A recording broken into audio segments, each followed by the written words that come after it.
Okay, I grew up in Brooklyn, New York. Came out here for a job in 1972.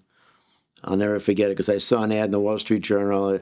It said Midwest research firm looking for an analyst. I had no idea what city it was. I was kind of hoping it was Minneapolis, where my wife was from, or Chicago. Happened to be Kansas City.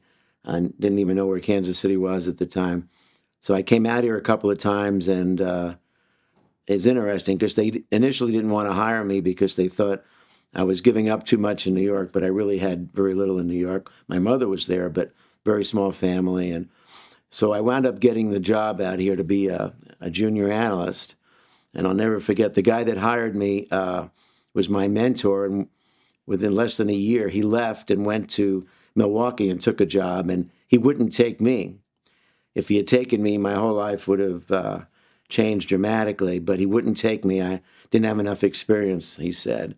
And so I stayed here.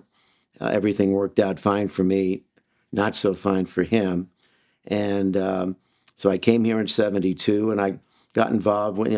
I loved racquetball and tennis, and I remember playing racquetball. I used to get up at 5:30 in the morning and play with Paul Gershon and some other people. And I used to go up to Ellen Court's office after I played and talk to her a lot, and got to know a lot about the center.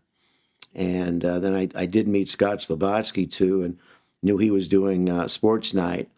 So basically, he wanted somebody to replace him. He was tired of sports night and wanted somebody else, and he found me. And I'm surprised I agreed to do it because I'm not the kind of person that would like to do something like that where I'm kind of in the spotlight. I'd rather be in the behind the scenes.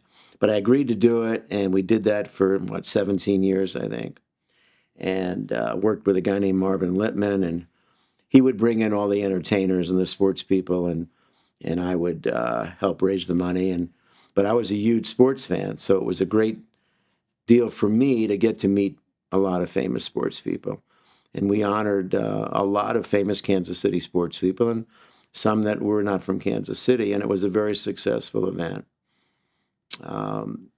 We had a dinner. We made, I don't know, probably made close to $1 million on those events each time, and I think, I don't know how many years Sports Night lasted, but eventually Marvin passed away, and it ended, and we needed something else.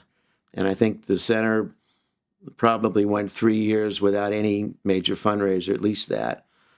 And then I remember having a meeting with Jacob Schreiber and Scott Slobodsky and myself, and Jacob was doing an event. I think you called it Superstar, but it was for college kids in Atlanta. And we somehow figured it would be a great deal for us to do something like that with high school kids. And it turned out to be a much more successful event than I ever thought.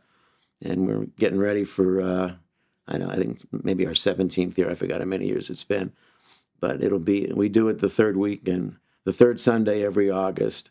So I've got 4 months left to try to raise money. I haven't really done much with it yet this year, but I'm getting close to. I'm getting pushed by people like Cindy Botker and Robin Levine to start working and raising some money. But we'll probably raise another $1 million. And Jim Slater can tell you how much we've raised. I've helped raise over the years, but it's a pretty substantial amount of money because it's been a lot of years that I've worked on between Superstar and Sports Night. But I've obviously got a lot of passion for the center, and I wouldn't do this if I didn't. And I really enjoyed working with people like Ellen Court and now Jim Slater, who's a terrific CEO. And everybody that works with him appreciates what he does, likes him. And so it's a pleasure to help raise money for him. He's a terrific keeper of money. He's very conservative. And the center has a huge endowment, huge relative to many other organizations in Kansas City. I think we're the envy of probably every major, certainly Jewish organization. And he's been able to preserve it. And so he's got some ambitions to do some big things. And luckily, having this endowment will make the center even better going forward. And we've got the Maccabi games coming up, which we'll be able to finance. I think he's putting in a new pool, which will help finance. And so having an endowment like we do and having Superstar really helps the center thrive.